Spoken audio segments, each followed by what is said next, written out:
House building क्या है, किसको करनी चाहिए, कौन सी हाउस बिल्डिंग बेहतर है पाकिस्तानीज के लिए, किस हाउस बिल्डिंग के ऊपर आपको वीज़ा मिलेगा, क्या क्या रिक्वायरमेंट्स हैं, जर्मन लैंग्वेज कितनी करनी पड़ेगी, ये तमाम सवाल मैं इस वीडियो में आपको क्लियर करने की कोशिश करूँगा। तो welcome back to my channel. I hope कि एवरीबॉडी इज़ डूइंग गुड। मैं कोशिश करूँगा कि इस वीडियो में आपको हाउस बिल्डिंग के बारे में बता सकूँ और कुछ सजेशन दे सकूँ कि कौन सी हाउस बिल्डिंग आपको करनी चाहिए। सबसे पहले हम बात करेंगे कि हाउस बिल्डिंग है क्या, फिर हम टाइप्स ऑफ हाउस बिल्डिंग के बारे में बात करेंगे, रिस्क्स जो आप फेस कर सकते हैं या आपको करने पड़ सकते हैं फेस, उनके बारे में डिस्कस करेंगे। कहाँ हाउस बिल्डिंग फाइंड करनी है, कैसे हाउस बिल्डिंग फाइंड करनी है, कैसे अप्लाई करना है, फिर उसके ऊपर डिस्कशन करेंगे। आप हाउस बिल्डिंग के प्रोसेस के दौरान, चूंकि हाउस बिल्डिंग का प्रोसेस होता है काफी लंबा, तो उसके दौरान आपको क्या क्या करना चाहिए, क्या क्या स्किल्स हासिल करने चाहिए, उन पर डिस्कशन करेंगे। और एट द एंड समराइज करूंगा कि आपको क्या करना चाहिए 2025 में हाउस बिल्डिंग करने के लिए। तो सबसे पहले चलते हैं, हाउस बिल्डिंग है क्या। जो लोग मेरे चैनल पे नए हैं उनको बताता चलूं कि हाउस बिल्डिंग जो है वो वोकेशनल ट्रेनिंग है। जर्मनी बाहर के लोगों के लिए, यानी कि जर्मनी से बाहर से जो लोग आते हैं उनको वोकेशनल ट्रेनिंग ऑफर करता है।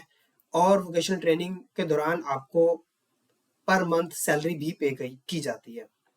डिपेंड करता है कि कौन सी हाउस बिल्डिंग आप कर रहे हैं। आपको हर हाउस बिल्डिंग के ऊपर डिफरेंट डिफरेंट पर मंथ जो स्टाइपेंड है वो मिलता रहेगा। हाउस बिल्डिंग जो है वो आपका एक ऐसा पाथवे है जिसके ऊपर आपको ब्लॉक अकाउंट के बगैर जर्मनी में आने की इजाज़त होती है। आप जर्मनी आ सकते हैं हाउस बिल्डिंग पे विदाउट ब्लॉक अकाउंट। इसमें सबसे मिनिमम रिक्वायरमेंट होती है, जनरली इंटरमीडिएट आपका रिक्वायर्ड होता है। डीएई भी एक्सेप्ट किया जाता है और कुछ ऐसी हाउस बिल्डिंग है जहां पर आपका मैट्रिक भी चल जाता है।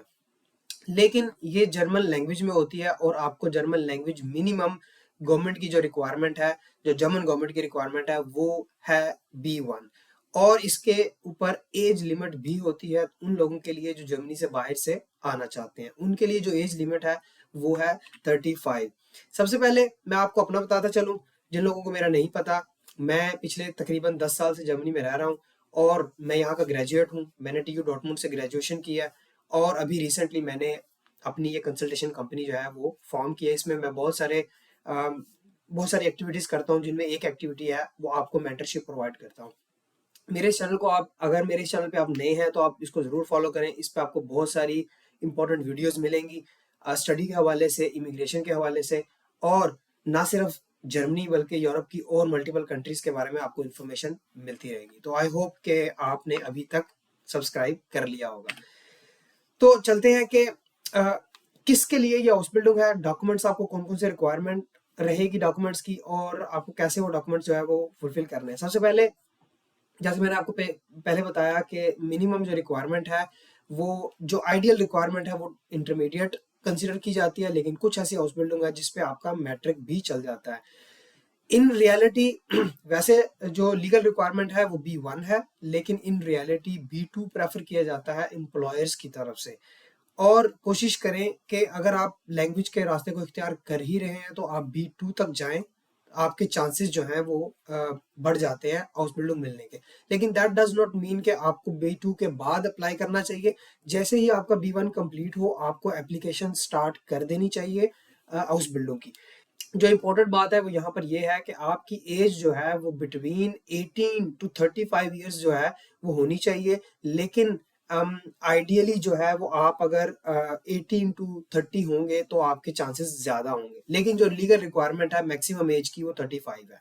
उसके अलावा अगर आप अपने चांसेस को इंक्रीज करना चाहते हैं हाउस बिल्डिंग का कॉन्ट्रैक्ट हासिल करने के लिए, तो पर्सनल मेरी रिकमेंडेशन ये रहेगी कि आप जो हाउस बिल्डिंग आप करना चाह रहे हैं, फॉर एग्जांपल अगर आप नर्सिंग में आना चाह रहे हैं तो आप नर्सिंग के रिलेटेड इस मेडिकल के रिलेटेड कोई भी ऐसा शॉर्ट कोर्स या डिप्लोमा या 6 महीने का कोर्स कर लें, जिससे आप ये वाज़ह कर सकें अपने पोटेंशियल एम्प्लॉयर को कि you are really interested to work in that field और you want to get a training in that field.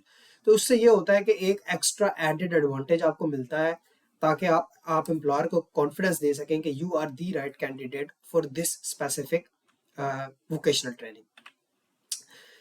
तो हम हाउस बिल्डिंग की कैटेगरीज पे बात कर लेते हैं, कौन कौन सी हाउस बिल्डिंग यहाँ पर अवेलेबल है और कौन कौन सी जो है वो आपको यहाँ पर मिलना कदरे आसान है। बेशुमार हाउस बिल्डिंग है यहाँ पर तकरीबन 1,500 के करीब ऐसे आउसबिल्डिंग के शोबे हैं जहाँ पर आउसबिल्डिंग की जाती है जर्मनी में। लेकिन जो ज़्यादातर आउसबिल्डिंग है जहाँ से लोगों को जर्मनी के बाहर से बुलाया जा सकता है, उनमें सबसे पहली आउसबिल्डिंग जो है वो इलेक्ट्रिशियन की है, जिसको जर्मन में इलेक्ट्रॉनिकर कहते हैं। अब इसकी मिनिमम रिक्वायरमेंट यही रहेगी कि आपने साइंस सब्जेक्ट्स के साथ इंटरमीडिएट किया हो, आपके पास इंटरमीडिएट होना चाहिए, और आपकी जो इंटरमीडिएट की डिग्री और आपका जो रिजल्ट कार्ड है वो जर्मन में ट्रांसलेट होना चाहिए। ट्रांसलेशन आप किसी भी रजिस्टर्ड वकील से करवा सकते हैं। अगर किसी वकील की एक्सेस आपके पास नहीं है तो आप नमल यूनिवर्सिटी से भी करवा सकते हैं, वो भी आपको ट्रांसलेशन की सर्विसेज प्रोवाइड करते हैं। उसके अलावा आपको जो है वो इक्विवेलेंसी डॉक्यूमेंट चाहिए। वो इक्विवेलेंसी डॉक्यूमेंट मैंने आपको लास्ट वीडियो में बताया था कि आप इक्विवेलेंसी डॉक्यूमेंट ज़ैप एनाबिन से ले सकते हैं। आपने अगर वो वीडियो नहीं देखी तो आप उसको ज़रूर जाके देखें। वो भी जर्मन और इंग्लिश दोनों में अवेलेबल होता है। आप उसको जर्मन वर्जन में डाउनलोड करें और अपनी एप्लीकेशन के साथ ज़रूर अटैच करें। मिनिमम रिक्वायरमेंट अगेन B1 रहेगी, लेकिन आइडियली अगर आप B2 के साथ अप्लाई करेंगे तो आपके चांसेस इंक्रीज हो जाएंगे। इसी तरह आपको एक जर्मन लैंग्वेज में सीवी चाहिए और जर्मन लैंग्वेज में कवर लेटर चाहिए। और कवर लेटर मैं हमेशा रिकमेंड करता हूं कि कवर लेटर हमेशा आप उस कंपनी के हिसाब से मॉडिफाई करें। इस हाउस बिल्डिंग में आपको 3 साल की हाउस बिल्डिंग होती है जनरली। पहले साल में आपको 800 से लेकर 1,000 यूरो तक मिलेगा पर मंथ। डिपेंड करता है किस कंपनी में आप काम कर रहे हैं या किस कंपनी में आप वोकेशनल ट्रेनिंग ले रहे हैं। और इसी तरह सब्सिक्वेंट ईयर्स यानी कि दूसरे और तीसरे साल में 50 से 100 यूरो का फर्क पड़ जाएगा। आपके 50 से 100 यूरो इंक्रीज हो जाएंगे। 850 से 1,050 तक आपका दूसरे साल में होगा और इसी तरह 900 से लेकर 1,100 तक आपकी जो स्टाइपेंड होगा वो तीसरे साल में होगा। और प्लेस ऑफ वर्क जो है वो आपकी जो जहां पर आपको या हॉस्पिटल का करने के बाद काम मिलने की जो चांसेस हैं, उनमें आपकी जो facility management and maintenance companies जो होती हैं, जो आपके मल्टीपल हाउसिंग्स बिल्डिंग्स को जो फैसिलिटी प्रोवाइड करती है मैनेजमेंट की और जो मेंटेनेंस की, वहां पर आपको जो है वो जॉब मिलने के चांसेस होंगे। उसके अलावा कंपनीज जो कि इलेक्ट्रिकल फिटिंग्स करवाती हैं, एनर्जी की ट्रांसपोर्टेशन जो है वो सब इस तरह की जो कंपनीज है जहां पर मैकेनिकल के काम होते हैं, इलेक्ट्रिकल के काम होते हैं, वहां पर और कंस्ट्रक्शन वाले भी, वहां पर भी आपको हाउस बिल्डिंग जो है हाउस बिल्डिंग करने के बाद जॉब मिलने के चांसेस रहेंगे। उसके अलावा दूसरे नंबर पे ऐसी हाउस बिल्डिंग जो आपने बेशुमार उसका नाम सुना होगा, लेकिन अनफॉर्चुनेटली उसमें कंपटीशन बहुत ज़्यादा है, और वो है आईटी स्पेशलिस्ट की, जिसको फाख इन्फॉर्मेटिकर कहते हैं। इसमें भी आपकी अगेन इंटरमीडिएट चाहिए होगा। आइडियली अगर आपने आईसीएस किया होगा तो आपके चांसेस अगेन वही बात है ज़्यादा होंगे, क्योंकि रिलेटेड टू कंप्यूटर है। इसी तरह इक्विवेलेंसी डॉक्यूमेंट जो भी आपने इंटरमीडिएट किया या डीएई किया, तो आप उसके इक्विवेलेंसी डॉक्यूमेंट जो है वो डाउनलोड करेंगे ज़ैप एनाबिन से। वीडियो आप देख सकते हैं, पिछली बार जाके मैंने पिछली वीडियो में आपको बताया था। जर्मन लैंग्वेज B2 की रिक्वायरमेंट है मिनिमम, लेकिन आइडियली चूंकि कंपटीशन बहुत ज्यादा है, रिकमेंडेशन यही रहेगी कि आप C1 तक करें।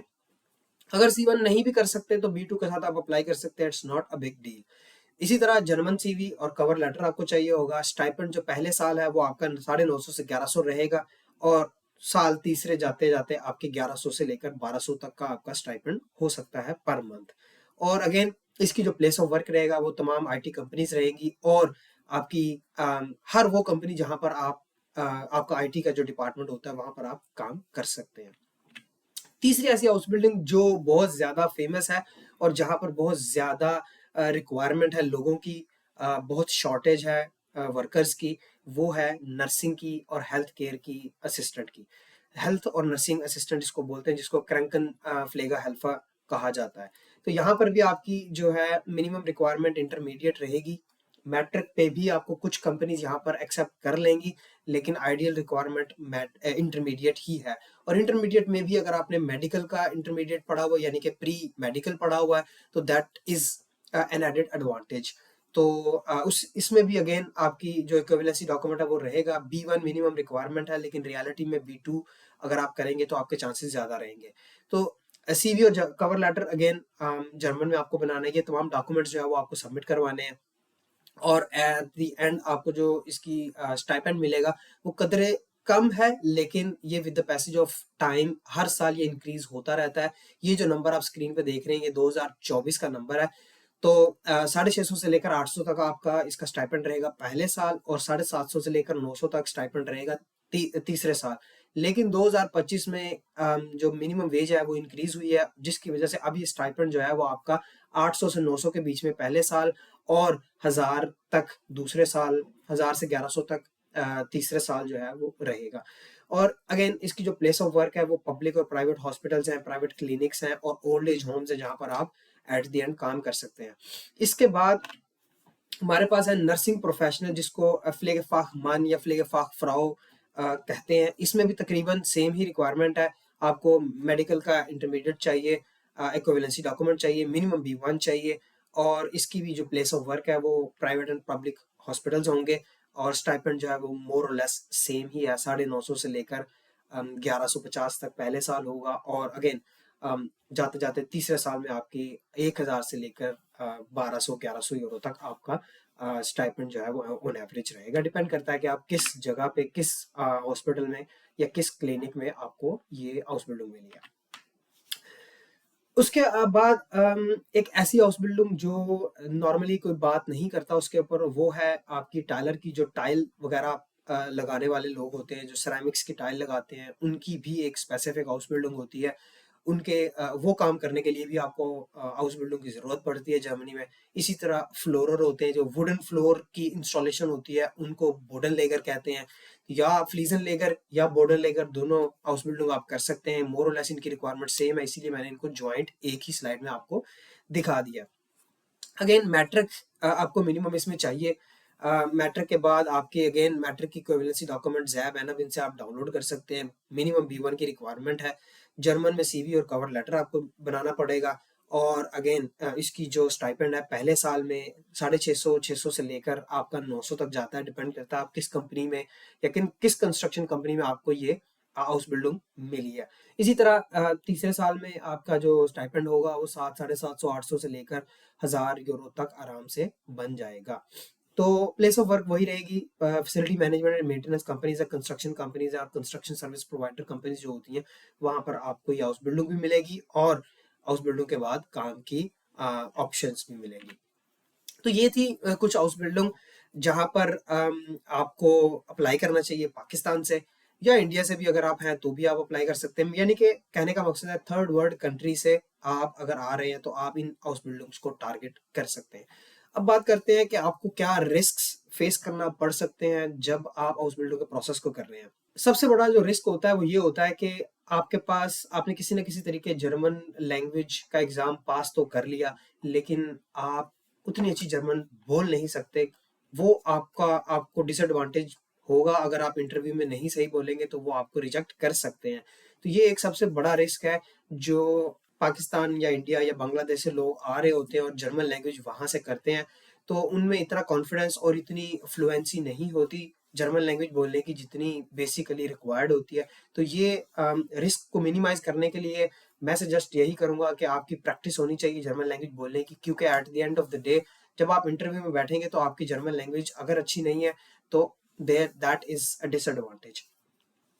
उसके बाद जो दूसरा रिस्क होता है, बहुत सारे स्टूडेंट्स होते हैं जिनकी जो इंटरमीडिएट में ग्रेड्स हैं वो बहुत ही ज़्यादा लो होते हैं।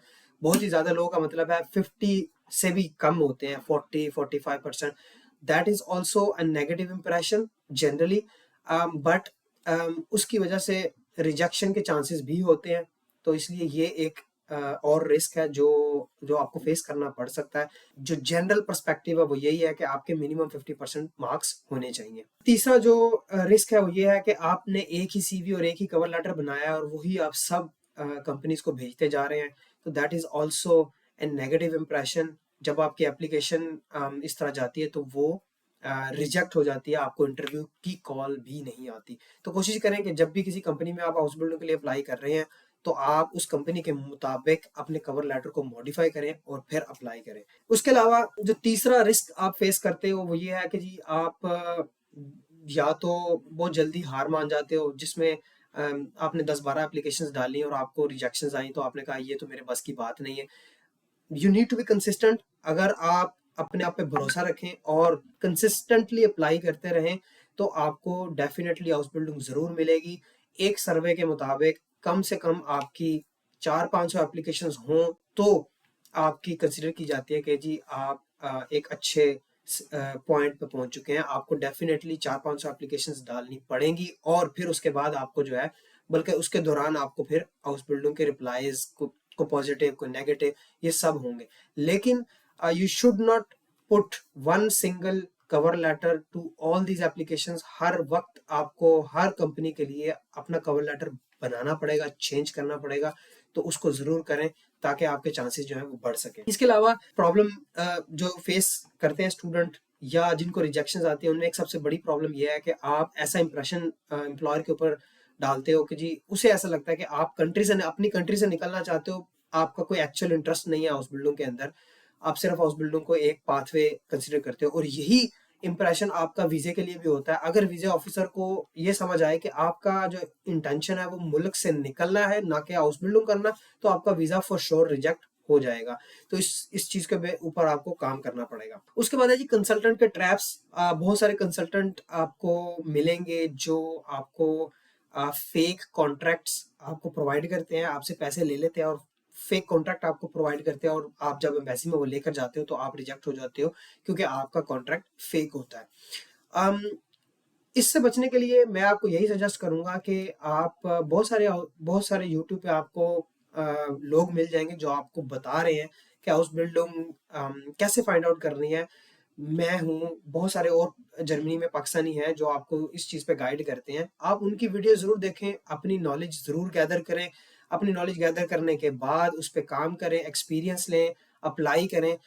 मैं गारंटी के साथ कह सकता हूँ कि अगर आप सही तरीके से अप्लाई करेंगे तो आपको हाउस बिल्डिंग ज़रूर मिलेगी। आगे चलते हैं, आप हाउस बिल्डिंग फाइंड कैसे कर सकते हैं, कहाँ कर सकते हैं। तो कुछ वेबसाइट्स आपको बता रहा हूँ, कुछ प्लेटफॉर्म्स आपको बता रहा हूँ, जिसमें सबसे बड़ा प्लेटफॉर्म जो है वो housebuilding.de है। यहाँ पर सब आते हैं, अप्लाई करते हैं। यहाँ पर आपको कुछ एप्लीकेशंस ऑन दिस प्लेटफॉर्म होंगी और कुछ एप्लीकेशंस आपको ले जाएंगी कंपनी के प्लेटफॉर्म के ऊपर, जहाँ पर आप अकाउंट बनाकर वहाँ पर अप्लाई कर सकते हैं।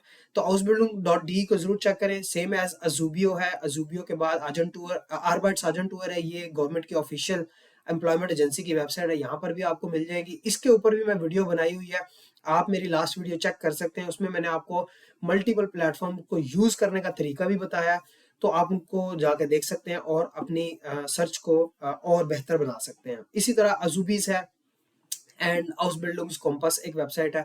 ये कुछ प्लेटफॉर्म्स है 4-5 जहां पर आप जा सकते हैं और हाउस बिल्डिंग अपने लिए फाइंड आउट कर सकते हैं। वहां पर आप रिक्वायरमेंट चेक कर सकते हैं और अप्लाई करने का तरीका भी वहां पर लिखा होगा। अच्छा, इसके बाद चलते हैं कि आपको हाउस बिल्डिंग का कॉन्ट्रैक्ट क्यों नहीं मिलता।